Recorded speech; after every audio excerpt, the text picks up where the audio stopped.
নমস্কার, আমি অপর্ণা। তোমরা দেখছো ব্লগার অপর্ণা এই চ্যানেলের পক্ষ থেকে তোমাদের জানাই অনেক অনেক অভিনন্দন, আন্তরিকতা। তোমরা কেমন আছো? আশা করি তোমরা ভালোই আছো, আর আমি একটু আছি। তো আশা রাখছি ব্লগটি ভালো লাগবে। তো দেখো, প্রত্যেকদিন তো কিচেন ব্লগ স্টার্ট করি, তো আজকে আমি চলে এসেছি বেডরুম থেকে ব্লগ স্টার্ট করতে। অনেক সমস্যার পর যেন বেডরুম থেকে ব্লগ স্টার্ট করলাম।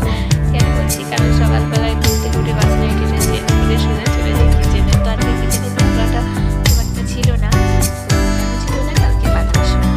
তো 50 টাকা দিয়ে আমার জন্য খাবার নিয়ে এসেছে। সেটা আমি ওরা খেতে পারি, সেটা খেয়ে গেছে। তো সেটাই হাজব্যান্ড বলেছে সকালে খেয়ে যাবে। তো সেই জন্য অ্যাকচুয়ালি রান্নার চাপটা নেই, আর সেই জন্য আজকে বেডরুম থেকে ব্লগ স্টার্ট করতে পারলাম। তো দেখো, এই জন্য বললাম যে অনেক তপস্যার পর। তো আজকে কেমন লাগছে আমার ভিডিওটি অবশ্যই তোমরা কমেন্টের মাধ্যমে জানাবে। বিছানাটা একদম তুলে নিলাম, আর বিছানাটা তুললে একদম পুরো ঘন্টার চাকাচাক মনে হয়, তা না হলে কিন্তু মনে হয় হাফ কাজই হয়নি, মানে কিছুই হয়নি। তো একটা বেডরুমের ডেকোরেশন করার জন্য আমার মতে বলে একটা বেডশিট আর একটা ড্রেসিং টেবিল। এই কথাগুলো জানি আমি অনেকবার তোমাদের সঙ্গে শেয়ার করেছি, আজকে মনে হলো আবার শেয়ার করি, তাই। আর এই যে আমার মেয়ে কালকে এই ড্রেসগুলো পরে বাজারে এসে গিয়েছিল, তাই ভাঁজ করে রাখা, একটু রোদে দিয়েছিলাম, ভাঁজ করে রেখে দিলাম। আর ওইদিকে ছেলে সকালের যা ব্রেকফাস্ট করে ম্যাগি, তো সেগুলোই করছে, আর আমি এদিকে আমার কাজগুলো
আসবে, তখন খাবার প্যাকিং করে আমাকে দিতে হয়।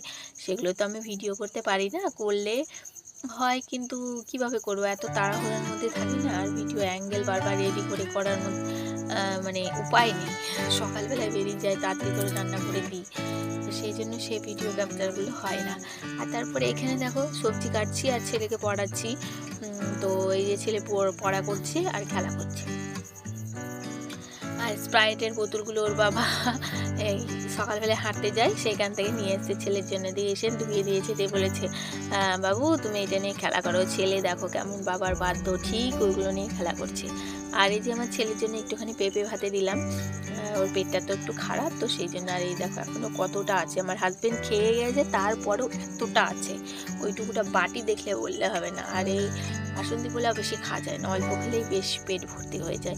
আর এত ভালো ছিল খাবারটা, কি বলবো। আমি একটুখানি খেয়েছি, আবার আমার মেয়ের জন্য কিছুটা রেখে দিয়েছিলাম বাসন্তী পোলাওটা, আর আমি খিচুড়িটা পুরোটা শেষ করে দিয়েছিলাম। আর বন্ধুরা, খিচুড়ি খাওয়ার পরে কি বলবো, খেতে টেস্টি হলে কী হবে, আর এত শরীর খারাপ করছিল বলার মতো না। যাই হোক, তারপরে যে কালকে এই সবজিগুলো কেটে রেখেছিলাম, ওই মিষ্টি কুমড়ো খোসা বীজ এগুলো সব কেটে রেখেছিলাম কালকে সন্ধ্যেবেলায়। অ্যাকচুয়ালি কী হয়েছে জানো তো, কালকে রান্না বান্না ছিল না, তো সেই জন্য। আর দেখলে আমার ছেলে এখানে এসে পড়ার সময় কিছু একটা জিজ্ঞাসা করলো, দিয়ে চলে গেল। এখন ভয়েস দেওয়ার সময় মনে পড়ছে না যে কী কথা আমাকে জিজ্ঞাসা করেছিল, বললে পরে আমি নিশ্চয়ই তোমাদের সঙ্গে শেয়ার করতাম। তো যাই হোক, দেখো যে এই কুমড়োর খোসা বীজের সঙ্গে সেটা দেবো ভাজা করতে, এবং আলু দিয়ে একটু বেশি করে ভাজা করে নেবো, বেশ ভালো লাগে। আর তারপরে ওই সাইডে দেখছো পটল বেগুন সব বার করেছিলাম রান্না করার জন্য, সেগুলো আর কাটেনি। আর এই যে কেটেছি কুমড়ো আলুর তরকারি, আর এই ভাজা একটা, আর এই বেগুন দিয়ে যে কালকের এই মাছ, এটা পাড়ার একটা দিয়েছে আমাকে পুঁটি মাছ, আর একটা বাটা বড় আছে। তো যাই হোক, এই আজকের রেসিপি। তো ফার্স্টেই দেখো মাছটা তো ভাজাই আছে, তো ভাত নামিয়ে আমি কড়াইটা গরম করতে দিয়ে দিয়েছিলাম একদম অল্প পাওয়ারে। তেল আছে, কড়াইটা তো গরমই আছে, বেশি গরম করার ব্যাপার নেই, তাড়াতাড়ি গরম হয়ে যাবে জানি। তো আর কি দেখো, এখন আমি মাছগুলোকে ভেজে নিচ্ছি। আর এই মাছগুলো আমি কড়া করে ভেজেছিলাম, আস্তে আস্তে আমি কালকে কিছুটা খেয়েছিলাম, আর এতগুলো আছে মানে বেশ 250 কি 300 বেশি হবে মাছগুলো। তো যাই হোক, মাছগুলো আমি ভেজে নিলাম। আর ভেজে নেওয়ার পরে এখন এই যে তরকারিটা রান্না করে নিচ্ছি। মাছেরই তরকারিটা রান্না করছি, এই আলু বেগুন এগুলো সব দিয়ে ভাজা করে নিচ্ছি। আর আজকে একটু ভিডিওর অ্যাঙ্গেলটা অন্যরকমভাবে করার চেষ্টা করেছি দেখো। তো তোমাদের কেমন লাগছে অবশ্যই কমেন্টের মাধ্যমে জানাবে। আর প্রতিদিনের কথাগুলো বন্ধুরা আবারও বলছি, যদি আমার ভিডিও ভালো লেগে থাকে তাহলে অবশ্যই তোমরা সাবস্ক্রাইব করবে, পাশে থাকা বেল আইকনটি অবশ্যই প্রেস করবে, করলে তোমরা ভিডিও নোটিফিকেশনটি পৌঁছে যাবে তোমাদের মোবাইলে সবার পাশে। আর অবশ্যই হ্যাঁ, একটা লাইক কমেন্ট শেয়ার করতে কিন্তু ভুলবে না। তোমাদের একটা মূল্যবান লাইক পৌঁছে দেয় আমাদের ভিডিও বানানোর অনুপ্রেরণা। তো যাই হোক, আমার কথাগুলো আর আমার এই সংসারের কাজকর্ম তোমাদের কেমন লাগছে অবশ্যই কমেন্টের মাধ্যমে জানাবে। তো দেখো, এখন আমি ওই ভাজাটা করে নিচ্ছি। আলু, কুমড়োর খোসা, কুমড়োর বীজ এগুলো দিয়ে একটা ভাজা করছি। আর সে ভাজাটা দেখো হয়ে গেছে, নামিয়ে নিলাম। যেমন চটপট দেখছো তেমন কিন্তু ঝটপট হয়নি, অনেকটা টাইম লেগেছে। ভিডিওর অ্যাঙ্গেলের মাধ্যমে এইটুকু তোমাদের সামনে শেয়ার করতেই হয়। তো আজকে তো একটু ভিডিওটা অন্যরকম হয়েছে, জানি তোমাদের ভালো লাগবে না। তো একদিন চেষ্টা করব সকালের মর্নিং বাসি কাজ করার। তো দেখি হাজব্যান্ড যদি একটু ভিডিওটা করে দেয় তাহলে নিশ্চয়ই শেয়ার করতে পারবো, নাহলে পারবো না। নয়তো সকালে যে আমার তাড়াহুড়ো থাকে, আর দুটো বাচ্চা ঘুম থেকে উঠে ক্যাচার ম্যাচার করে পাখির বাচ্চার মতো কিচিরমিচির লাগিয়ে রেখে যায়। তো ওই আর কি। আর তারপরে এই যে উচ্ছে আলু ভাজাটা নামিয়ে নিয়ে এখন বসিয়ে দিয়েছি কুমড়ো আলুর তরকারিটা। আর বন্ধুরা ভয়েস দিচ্ছি না, আমার সে ফাঁকা ঘরটায় ওখানে তো এত মশা, ছেলে পাশে বসে আছে, তো একটু কষ্টই হচ্ছে ছেলের। তো ঘরে একা থাকবে, তাই ওকে আমি নিয়ে আসলাম। তো যাই হোক, এই যে কুমড়োটা সেদ্ধ হয়ে গেছে, তো একটু ঘেটে করে দিলাম, নাহলে চোখ হয়ে থাকছিল, দেখতে ভালো লাগছিল না। তো তাই এখন নামিয়ে নিলাম। তো আজকের মেনুগুলো তোমাদের কেমন লাগছে আর আবারও বলে দিই, এই যে কুমড়ো আলুর চক্কা, একটা পাঁচমিশালি ভাজা আর মাছের ঝোল। তারপরে এই যে সকালের কাজকর্ম সেরে একদম চলে এসেছি দুপুরবেলায় খাবার খেয়ে নিচ্ছি। আর খাবার আমি এদিকে খাচ্ছি, ওইদিকে আমার ছেলে পড়ে ঘুমাচ্ছে। আর মশা তাড়াচ্ছি, ভয়েস দিচ্ছি আর মশা তাড়াচ্ছি, কি করব, গরম পড়তে না পড়তে এত মশার আমদানি। তো যাই হোক, কুমড়ো দিয়ে খেয়ে নিলাম। তারপরে এসেছি পুঁটি মাছের ঝোল দিয়ে ভাত খেতে। পুঁটি মাছটার এত সুন্দর টেস্ট ছিল বন্ধুরা, মানে ছিল, দারুণ ছিল।